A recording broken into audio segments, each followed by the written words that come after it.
Okay, this time here, I've got to call the Coventry zoning board of review to order.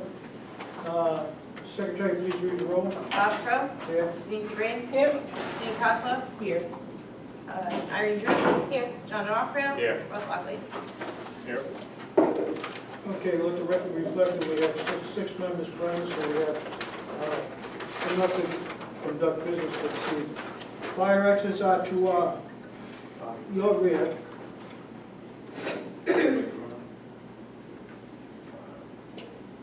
L. That's a better. The fire exits are to your rear. The exits to my rear take you inside the building. So the two fire exits are to your rear. At this time here on the agenda, we have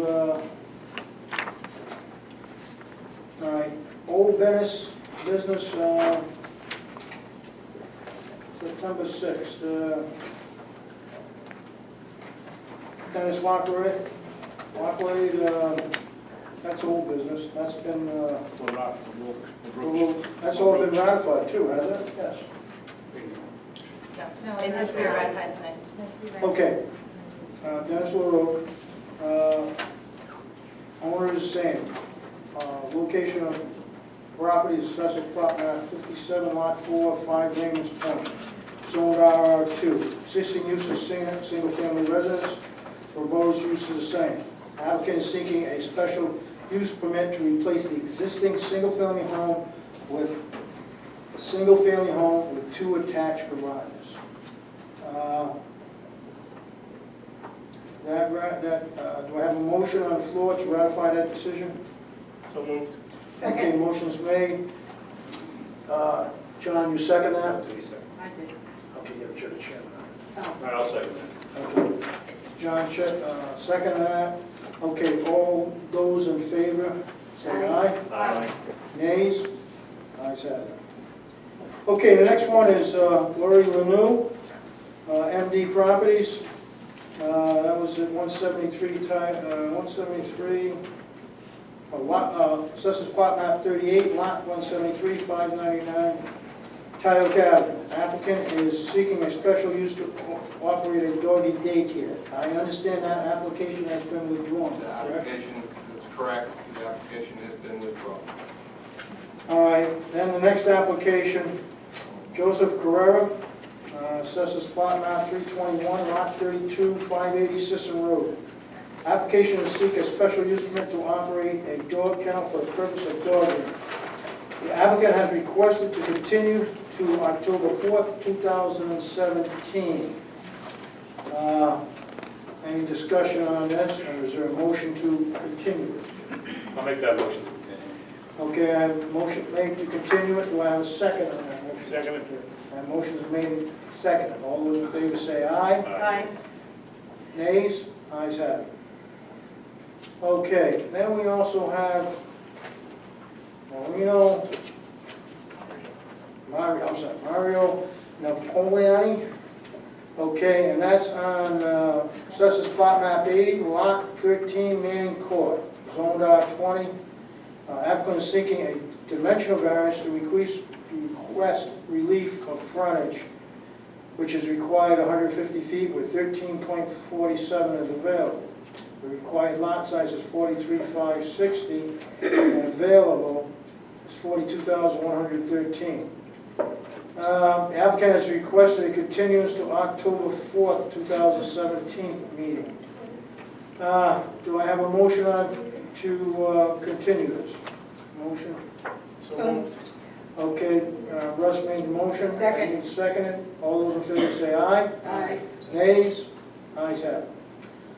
Okay, at this time here, Bob, I just have a question. I should have brought it up when you asked if there was any questions. On the Joshua Correa, in light of the information that's in our packet about excavation of the property and going forward with potentially building what he's coming before us in October, I mean, is there something that should be done in the interim? Perhaps somebody go out and take a look at that, or issue a cease and desist or something if it is. I can answer that question. That would be He, before applying for his special use permit for the kennel, he came in and received a permit to build a shed. It's a large building, but it does comply with all of the required setbacks and whatnot for the building to be constructed. So it's only the use that will be going on in that building that you will be passing. Okay, and he's aware that, He's been made aware of that multiple times, and he insists that, if he doesn't get the kennel permit, he'll do something else with the building. So it's his roll of the dice. All right, so my understanding is, and I don't know if the board's aware of this, I guess the building is already up, or being built. yes. It's in the process of being It's in the built. process. All right, and he has got... That's not before us right now. All right, but, okay. No, but I only brought it up because there's the information that's in our current packet, and I just wanted to know, I'd like the information prior to the hearing, or, at least available in the night of the hearing as to what the progress on that. I thought perhaps he wasn't allowed to be doing that, so, but if you're telling me that he has a permit to construct something, just not a kennel. We've received a number of calls about it, and as I said, he is allowed to build an accessory structure on the property. Okay. It meets all the setback requirements for an accessory structure, so he can have the accessory structure. He Could you can't really- use it, could he you can't really use it as a garage? kennel until he gets your special use permit. Okay. 'Cause this is pretty big. I It's not agree. really a shed. I agree. It's half my house. Okay. Thank you. Okay? Yep, I'm satisfied, thank you. We have the application of Coventry Solar LLC, James and Dana Pettigrew, Sherry Chairman, I'm Weaver. going to recuse myself this time. Okay, all right. This is Assessors Plot Map 314, Lot 75, 52 Railroad Avenue, Zone R5. Applicant is seeking a special use permit to install a 1 megawatt ground-mounted solar installation. If I might interrupt, is our other counsel here yet? No. No. Steve? Katie? No. We do have substitute counsel coming in on this issue. I told her to be here at 7:30. Again, this was closed, public. But we don't have counsel. Correct, but your counsel just recused herself. Oh, okay, our counsel's coming. Yes. I did have a couple of things that I had listed on the agenda for discussion that sort of got skipped over. If you'd like me to deal with that now while we're waiting for her to get here. All right, I'd rather stay right on the zoning board decisions.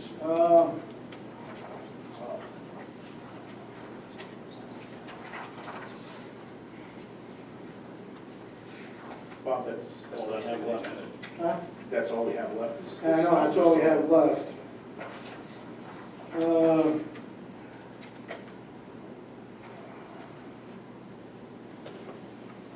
Okay, yeah, go, if you wish to shoot right over to the other items, I just feel sorry for the people here that they cannot, Well, it's only a 10-minute wait. okay. Yeah, there were a couple of things that I put on the agenda that I wanted to address with the zoning board to make sure that they were aware of. The first item I put on was the recent decision that we got back in Vitus versus the town of Coventry. That decision was put in all of your packets. I don't know if the solicitor wants to say anything about that. But if you have any questions about that decision, I would suggest that you direct them, Jane, however you want to handle it. I think the board members have expressed to me that they want to have a chance to look at the file one more time before we take it up as an official discussion. They'd like the minutes of the meeting submitted to them, Okay. the photos, the evidence that was presented at the meeting. And that would also have to go to legal counsel. Okay. And that's for Vitus. Yep. We can take that as an item in executive session at the next hearing, if you like. Okay, we'll put it on for executive session at the beginning of the next meeting? Yes. Okay. The second thing I added to the agenda was I wanted to make sure that the zoning board was aware of the state statutory right to in-law apartments. This was a statute passed last year in 2016, and it went into effect the beginning of this year. We just sort of had our first couple of applications under it. As you know, under the town's zoning ordinance, you can have an in-law apartment by applying through the special use permit process. It can be occupied by any member of your family. It has to be accessible through the principal house, and it expires when either the house is sold or the person moves out of the unit. The state has, I guess there was a sense up at the state that too many communities were unreasonably denying requests for in-law apartments in people's houses. So they've basically taken it off your plate to some extent, and they have said that everybody is allowed by right to have an in-law apartment in their house if you meet the statutory requirements. So the statutory requirements for the state approval, like the town ordinance, it has to be for a family member, but unlike the town ordinance, that family member either has to be 62 years of age or older or disabled. It can't just be anybody in the family. Like our ordinance, you have to have an internal means of ingress and egress to the principal structure. It also specifies that you shouldn't be adding any new exterior entrances unless there's a need. So I would assume that if you had an elderly family member living there who needed, say, wheelchair access, and that wasn't something you could accommodate through the house, that would be a good reason for adding new exterior entrances. It also specifies that the structure must retain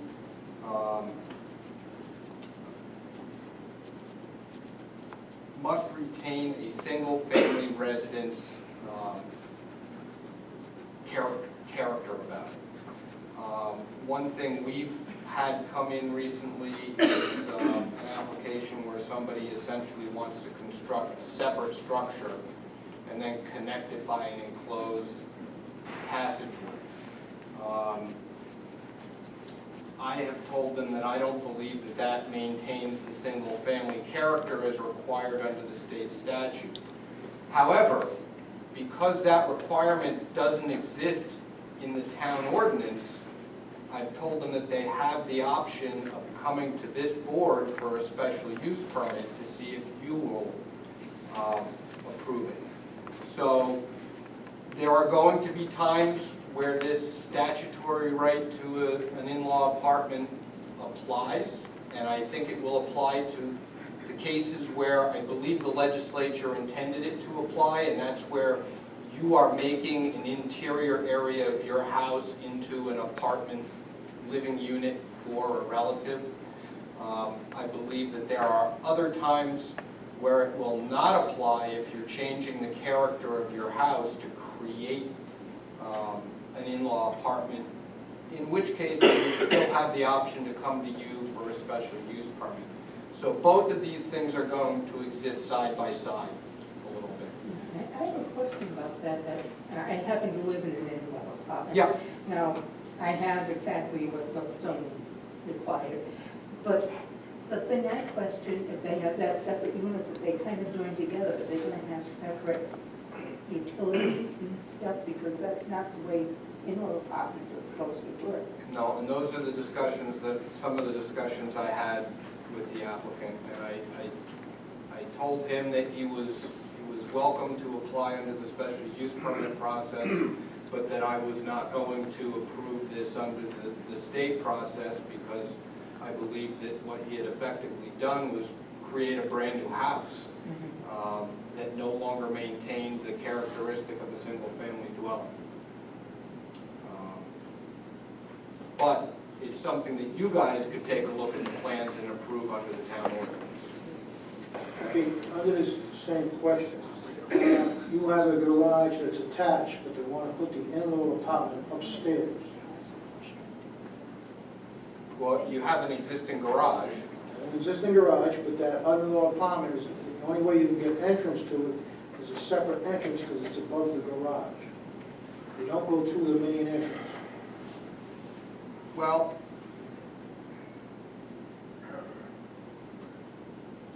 again, under the statute, it suggests that exterior entrances should not need to be required. But if the characteristics of the existing house mean that that's the only practical way to get to it, I guess that would qualify as a need for a separate exterior entrance. But with that being, you're going to go over up the stairway from 62 over, would that be a recommended system? It certainly doesn't work well for the person occupying That's what I'm the saying. apartment. And that's got to be a consideration of the person developing the property. I don't think it's a reason to deny the application. The applicant has to make some of those decisions for themselves. Okay, how about if it's an unattached? If it's an unattached existing structure, they have the right to modify the existing structure. See, I read that differently. If it's unattached, it's not all one unit, they're creating two separate units. Well, I provided what I gave you is sort of a quick and dirty explanation. I provided the full statute to you. You can review it. If you still have questions, we can talk about that. Okay. The second issue that I wanted to address with you quickly relates to the town's development plan review process. If you're not aware, we made some changes recently to Article 16 of the zoning ordinance so that certain matters will no longer have to go through planning for the development plan review process, and they will simply come directly to you. Everybody should have gotten a chart like this in their packets.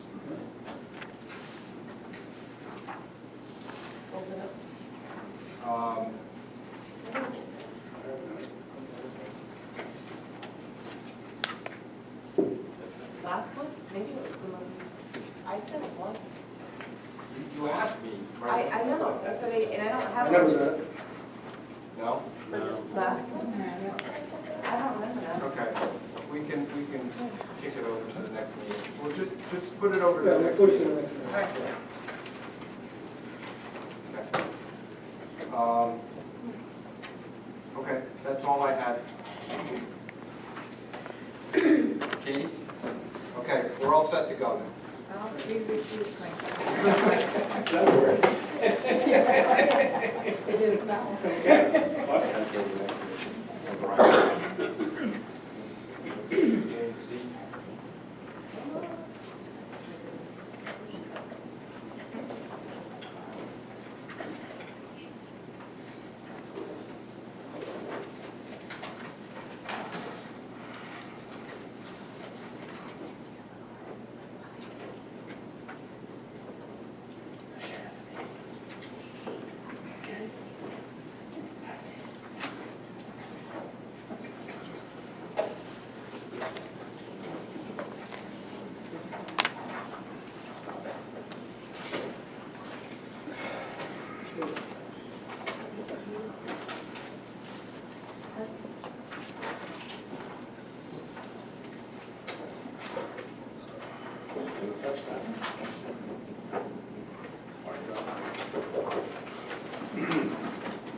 Oh, and then the, my sister.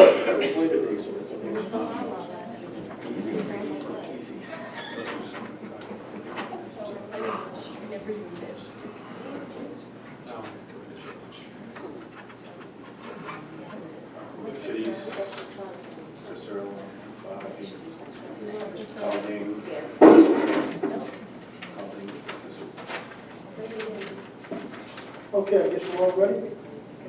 Okay. All right, this time here, since the special use permit for this, was Coventry Solar LLC, was closed to public hearing for discussion tonight, after the members of the board were allowed to review the location and go up and take a look at it. Upon my review of the location, I observed it to be, as described, a very wooded area. It's like has wetlands going around it. You can see the drainage areas, some is made out of some stone areas. And I believe it was described correctly. There's a bar across the front, the entrance. And I, reviewed what was there. The evidence, reviewing the clerk's minutes that were taken that night,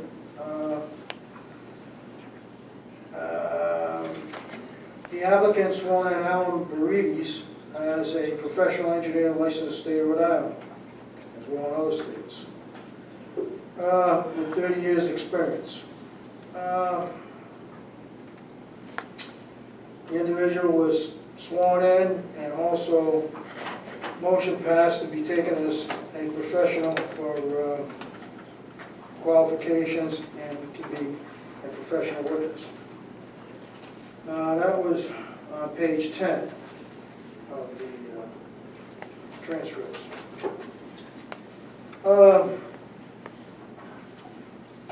To continue with this, the safety and the egress to the location, I observed the safety, and that was on page, evidence was given on page 23. Also started on page 17, because the road will be reduced once the construction project is completed. That was the evidence given by Mr. Drew. I'm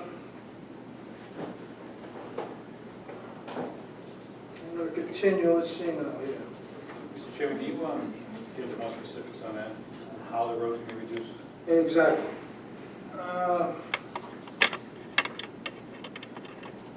Okay. After the construction, they say the minimum on page 19, the minimum is 20 feet, where we propose is 30 feet. Oh, I'm sorry, that's the buffer. To be corrected on that. That is the buffer. Okay. 23 and 26. Okay, Mr. Lockray, member of the board, was concerned with the safety points. And the width of the road will be, was asked, and it will be 20 feet. On page 24,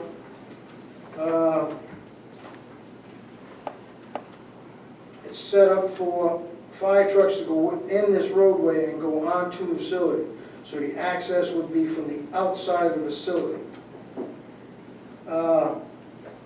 They didn't make it so that, and my understanding, Russian correctly, so that you're going to be able to drive through it, but they will have access to it, correct? That's correct. Okay, that was my understanding. And they're going to relocate the entrance to be a straighter shot coming in off of Lewis Farm as opposed to like where you would go up to where the gate is. Yes. It's going to be, I guess you would say, a little bit north of that. So as soon as you come over the bridge and start to make the corner, I guess the entrance will be located there, so it'll be a straight shot up to the top of it. All right, so therefore, Making it a lot easier for accessibility to bring equipment in there, and also in the event of an emergency, it would be easy for us also. all right, but it will be wider during the construction. And then it's going to be reduced down to the 20 feet. Correct. And the evidence was given, and as you reviewed it, you see that to be safety for the apparatus and the flow of vehicles that get in there.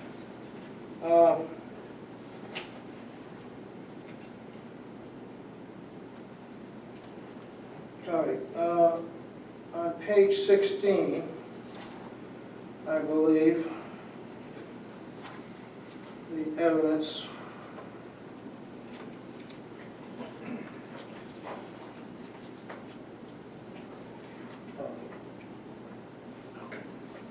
Okay, the site will only be accessed probably quarterly or maybe semi-annually, a couple times a year.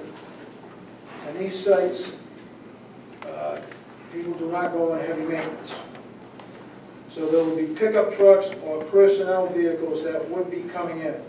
The roadway, as we stated, will be reduced once the construction is completed.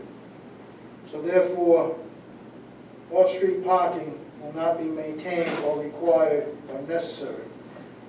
The proposal doesn't allow it or need it at this time. Okay?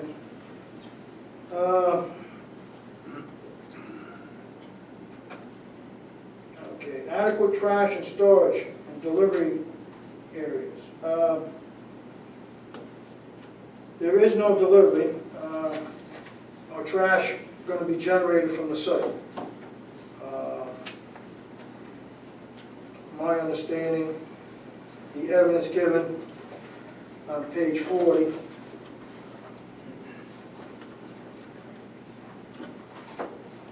okay, that's correct. Page 40 and also addresses that there is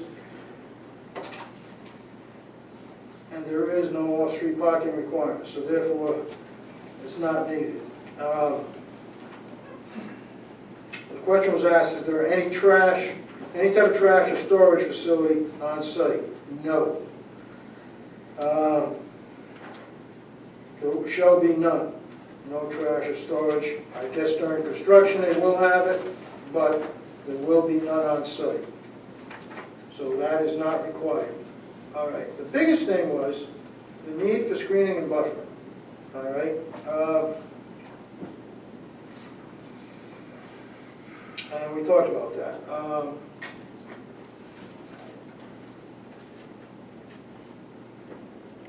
Page 19 and 27 address the screening and buffering. I'll go back to that.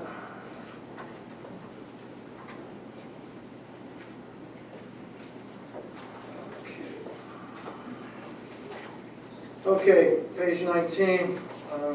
Testimony was given at a minimum is 20 feet for the buffering, and they propose 30 feet. So they will maintain a 30-foot buffer as part of the design, so that would be 50% greater than is required.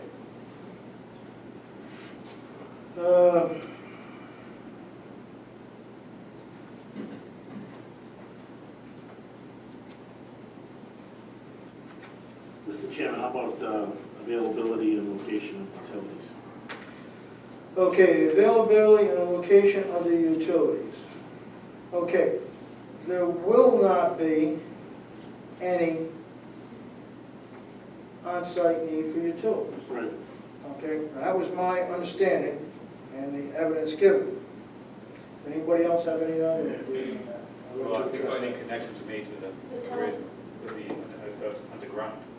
No, I understood that was going to be above ground. That's a good question. Yeah, there's Our telephone ordinance poles calls for on that, but it's clearly up to the grid as to how they want it. And my understanding was is they're going to use the overhead wires that are in place now. And I think, There's four telephone Four poles telephone on the poles, outside yes. of the property, is my Okay, understanding. so well, within the property, going to the outside of the property.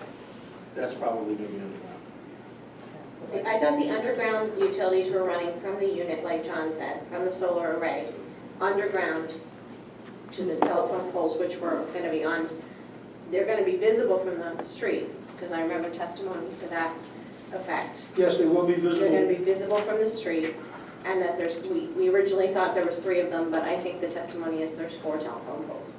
To get it off the property and into the grid? That was my understanding.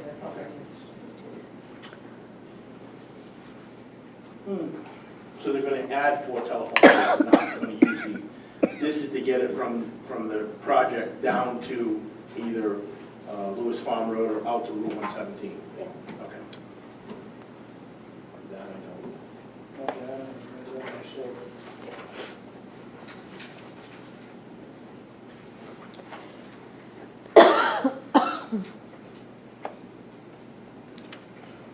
Okay, to continue on, no need for parking, page 40 of the minutes of the meeting taken. Open space, there is no lighting also, and there is no requirements for open space under this ordinance that we have been presented. There is a requirement kind of related to that, which speaks of land clearing and deforestation. And I don't think we even read this in the record last month, but the applicant shall show the nature and extent of any proposed land clearing, alteration, or removal of existing forest, trees, or other vegetation on such property in any land clearing, alteration, or removal which occurred in the 12 months preceding the date of the application. The permitting authority may take into consideration the nature, extent, and effect of such land clearing, alteration, or removal of existing forest, trees, or other vegetation on such property, in effect on existing habitat, which would be endangered by the proposal. Permitting authority may give priority to proposed solar projects which utilize existing cleared land, or those which otherwise minimize the impact on forest and habitat. We had some testimony that some trees would be removed. We didn't get a very comprehensive plan as to what kind of clearance going to go on. We heard some trees were coming down. I think the whole area outlined, But as they presented to us, would have to be totally it would be clear. totally clear, but we don't know what kind of trees. What kind of taken trees out, are in there what kind of existing. vegetation was coming. Wait, you're talking at the same time. Yep. So I didn't get, say it again, John? Okay, so, we know there's an area that needs to be cleared. We weren't giving testimony as to what's being removed, just this stuff. It could be brush, it could be trees, it could be scrub, it could be anything, it's gotta be clear. I disagree with you. But that's why I want you to weigh in. They mentioned that there was going to be, they were relatively certain that there would be several trees that had to leave, and a few of them would be Right. over 50 years old. Right, so it wasn't a specific plan, it was kind of vague, Until you walk up the top of the hill and visualize. No, just read it from the ordinance. Oh, no, I'm just gonna And actually, I remember. want you to weigh in on that, as to, from what you picked up from the Okay. testimony. No, that's the way I got out of it. I think that's something to pay attention to. Well, I think that was also more or less going to be controlled by the planning board. Where that whole thing falls down in that ordinance is, if the owner of the land wanted to clear it, you put houses in there. They don't have that restriction, That's true. right? I mean, which he has the right to do that. It's his land. He can subdivide the 5-acre lots, clear whatever he wants on it. Well, I was up there Tuesday, and the next door neighbors were doing exactly that. So, I mean, this is kind of consistent with the rest of our regulations. They had a machine in there, it was gigantic, Yeah. just clearing So right you can cut up. down a tree you want to build a house, but if it comes with solar installation, you have to show us what you're going to cut down and let us decide if it's okay. Well, I think part of that is, I mean, the whole point of a solar installation is renewable, it's a renewable energy, and, but you're taking away trees that naturally, without any kind of structure, they filter the air, they provide habitats for wildlife. John, I think something is either coming up or was mentioned about wildlife and habitats. I think John just read something about it. And I wasn't completely satisfied with the testimony that was before us. This is a very large lot. There is going to be an impact to both deforestation and the animal habitat. You can't tell me that there are not birds living in those trees. You cannot tell me that there are not butterflies and wild animals. I agree with you So I 100%. think But that looked needs at to be when I was up there considered. Tuesday, they were clearing a lot more land than this here proposal was at. Well, I understand that, but that's not before us, and that's not what we're considering tonight. What we're considering tonight is not what the neighbor's doing. We're considering tonight what these people are proposing. And it's a different use. We don't know why the neighbor's clearing the land. It could be for, who knows, another house. That's not something that would necessarily have to come before us. Might have to go No, before you're planning. 100% I'm correct. just not sure how we can start telling property owners what they can and can't clear within the land. Well, I'm not even, I'm just discussing that I'm not satisfied with the testimony that was before us. I know that the three gentlemen that came before us were sworn in as experts. However, the testimony on both the real estate end of it and with regard to the animal habitats, I just didn't think was comprehensive enough. I don't think it gives us a clear picture of what's going to happen. I think we've got to kind of look at, the percentage of the land we're talking about clearing here versus the entire parcel. I believe it was, parcel is how many acres? 133. 133, and Right, and I think, they're talking about using 5 acres, now that 5, all 5 won't be cleared. Some of it's buffer zone as well. no, they defined specifically, because Irene questioned him about the difference between the amount of acres, I believe it was gonna be 3 acres, it was gonna take to be cleared, compared to the amount of acreage the sun panels were actually gonna take on. Right. So I think there's like 5. So they made that specifically clear, that they would have to clear a larger amount. To allow the sun. Right. The proposed project is on a 133 acre lot. They're proposing using 5, and that equates to 1.4% of the whole lot. Or, they can use up to 15%, they're using 1.4, with their proposal using 1.4. That, I'm only reading from the English, you question it, so I had the answer. No, right, that's what I want to get to. So if you're talking about removing a section of land, I'm not an expert on wildlife, but I don't know, in my opinion, I don't think 1% is going to affect 133 acres. Right, but we don't have any testimony to that. We don't really have, I don't think, concrete testimony that Either says that, right, either way. But, I mean, we also have to, I get the land clearing, that's, the topic that we're discussing right now. But what I think we have to keep in mind is what they're proposing to use that cleared land for. That's why we're here. So, it's got to hit certain benchmarks, we all know that. And the decision has to be based on whether or not it's met enough of the benchmarks to be approved. Okay, same token as that, on page 53 of the transcripts, the applicant brought in Mr. McHugh, and he was given testimony. He was a professional wetland science with National Society of Wetlands and Scientists. And he has testified before many boards before. Mr. Spear asked him to accept him as an expert in the field of environmental science, and the board made a motion to do so, and was seconded, and all voted in favor of aye. Aye, in favor of such, and the motion passed. Okay, exterior signs. No exterior signs were proposed. Signs are allowed on page 33. Okay, let me take a look at that, the signage.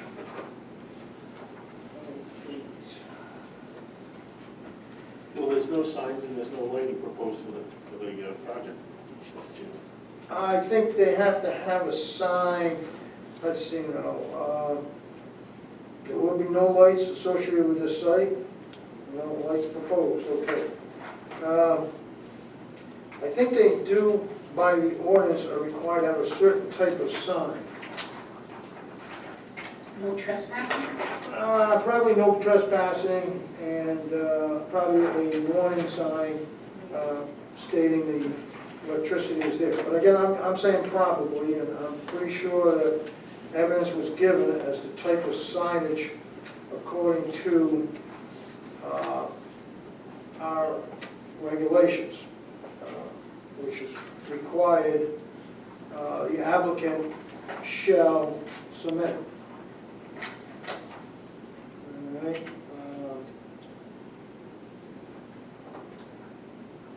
Okay, required yard is open space, all right. The applicant presented the diagram showing all the open what was going to be cleared, how many acres. And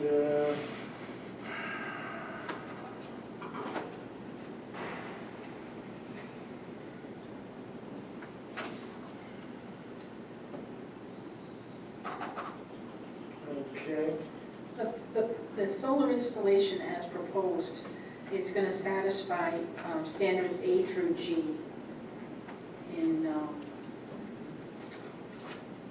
ordinance. And that's where I stand on that as well.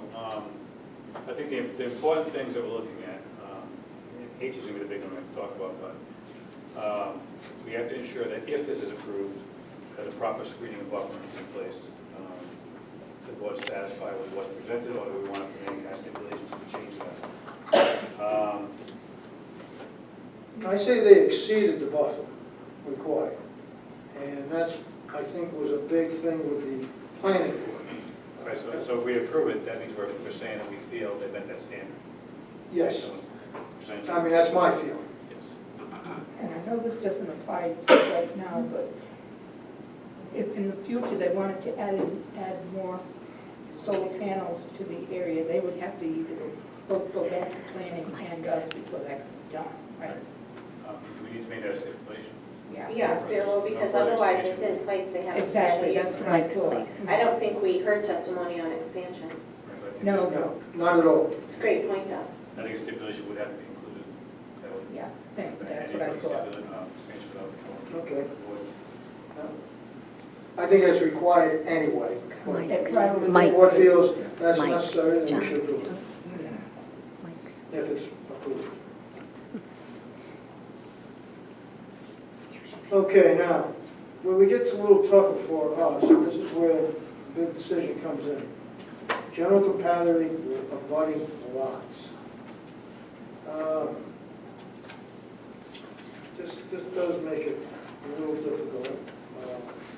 Their expert testimony was Mr. Miles, I believe, Yeah, James Miles.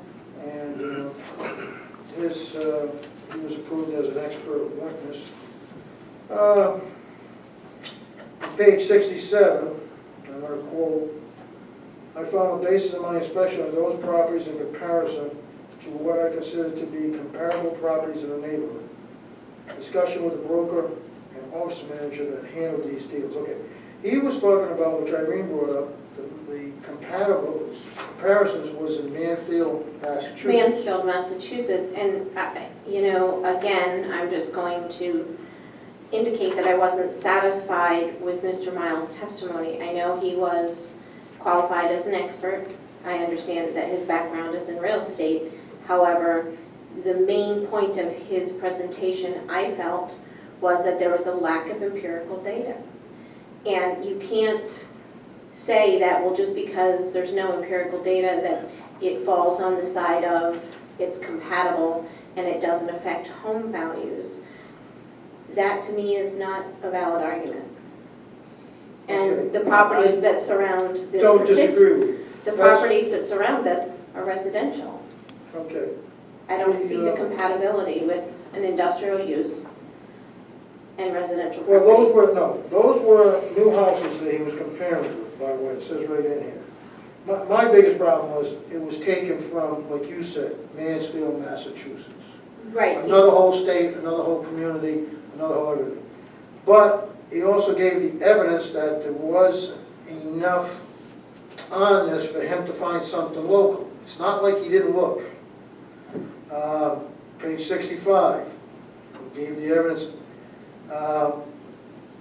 I found really little or nothing, regarding a peer review with respect to solar arrays specifications. Meaning finding something like this within our community. So he did look, he did search, but nothing came up, and his evaluation, which I agree with you, I didn't really like it. Mr. Chairman, on that point, I did a little research myself to see if there were any similar installations in Rhode Island. I found one was the exact same size we're talking about. Oh, wow. If you go out to Johnston, Pippanocci Road, hit Route 14, there's a farm over there. It gets pretty rural up there. Perhaps you may know the end of the road I'm talking about, next to the farm, goes down. There's a solar installation there, and it's pretty rural. Not too uncommon what we're talking about here. So I walked around, I ran to a neighbor, and I asked what they thought about it.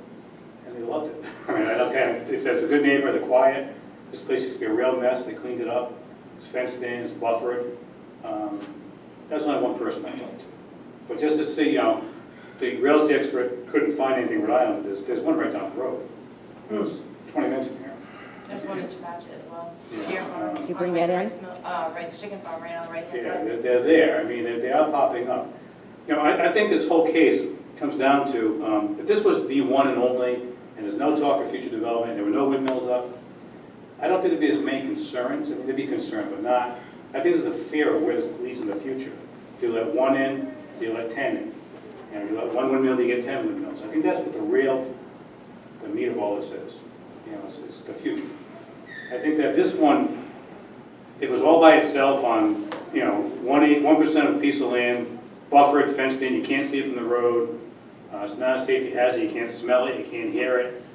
I think if this was the one and only, it wouldn't be as much controversy. I think that's what's kind of driving some of the controversy.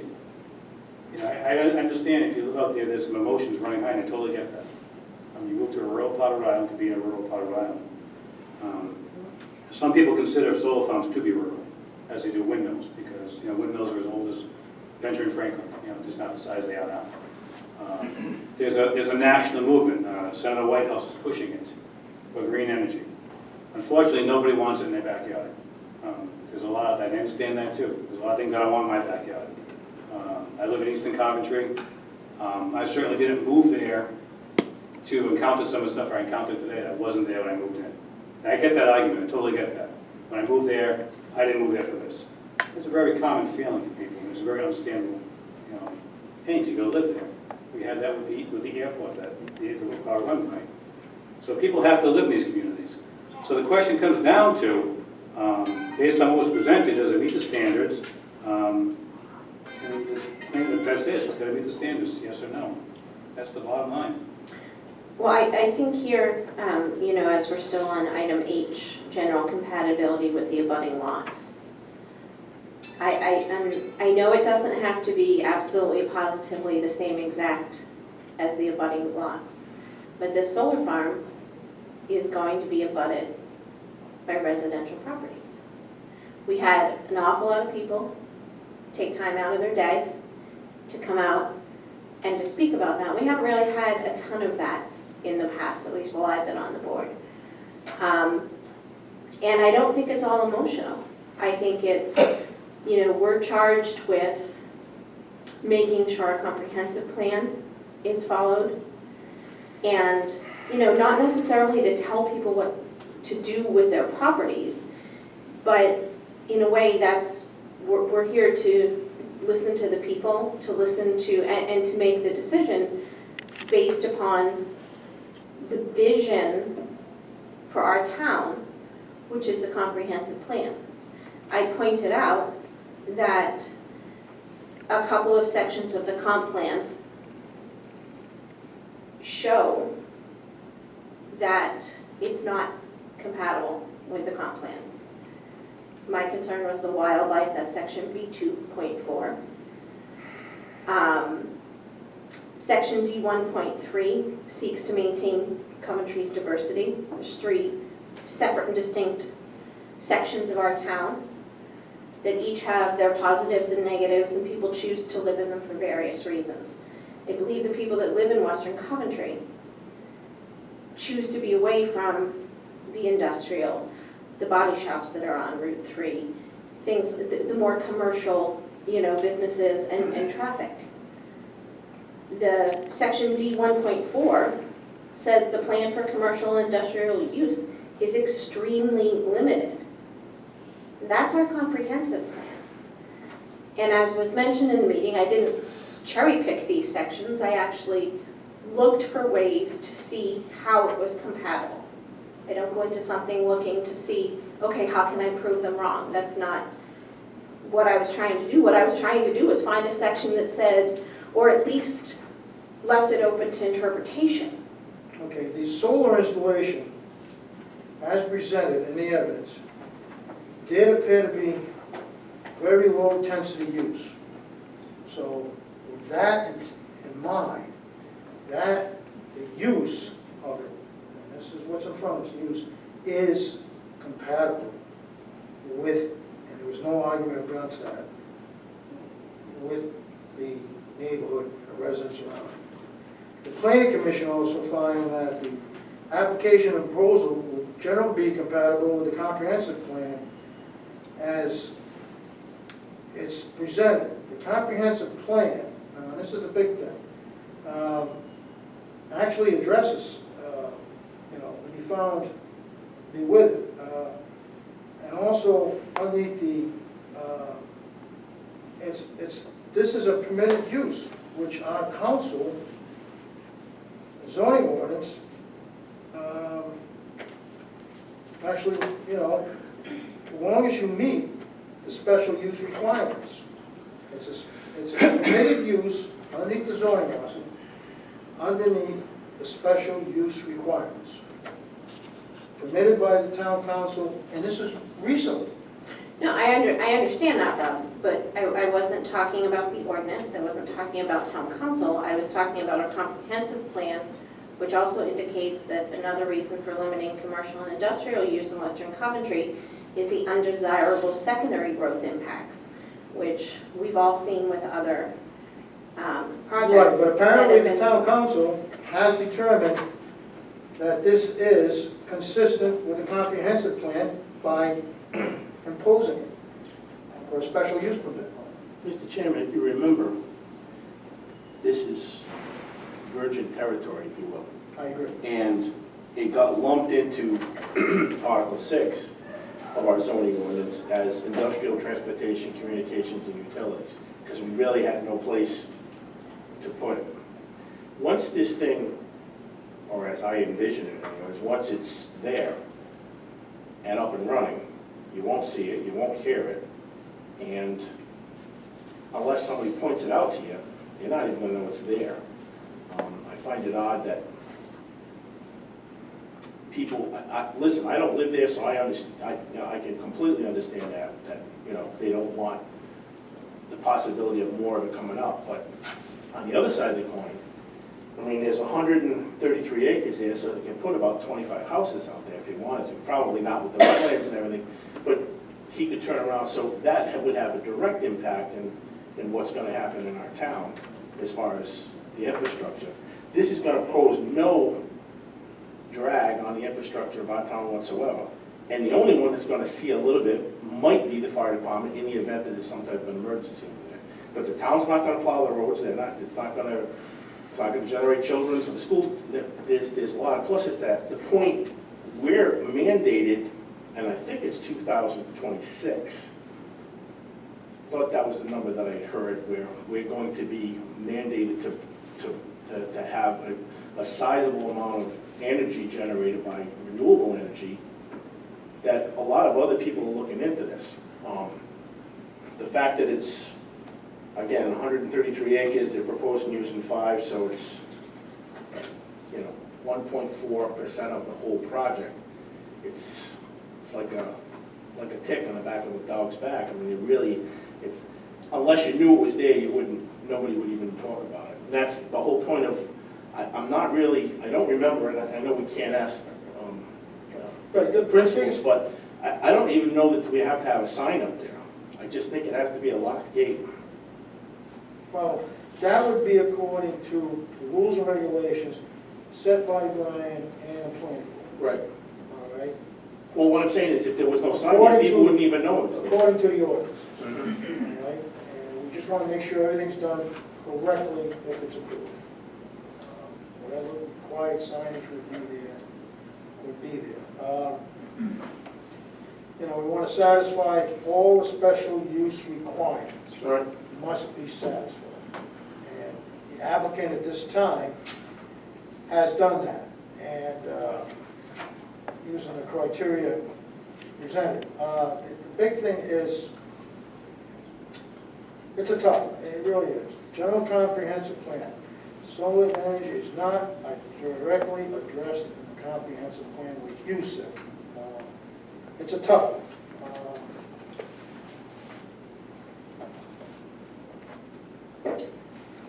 Going back to standard H, once it's all done and it's there, like I said, people aren't gonna know, so technically, it would fit, it would be compatible with the other lots there. I did notice the other day, when I went up Lewis Farm Road, that they had looks like they had a fellow butcher come in there and started downing a lot of trees on the opposite side of the road. They're not even proposing doing that, they're just gonna cut a road up to the top of the hill, and everything will be on the top of the hill, so unless you fly over it or go for a walk in the woods, you won't even know it's there. You're correct. And this board has the decision to make determination whether this type of use in this part of town is really appropriately located where it's going to be.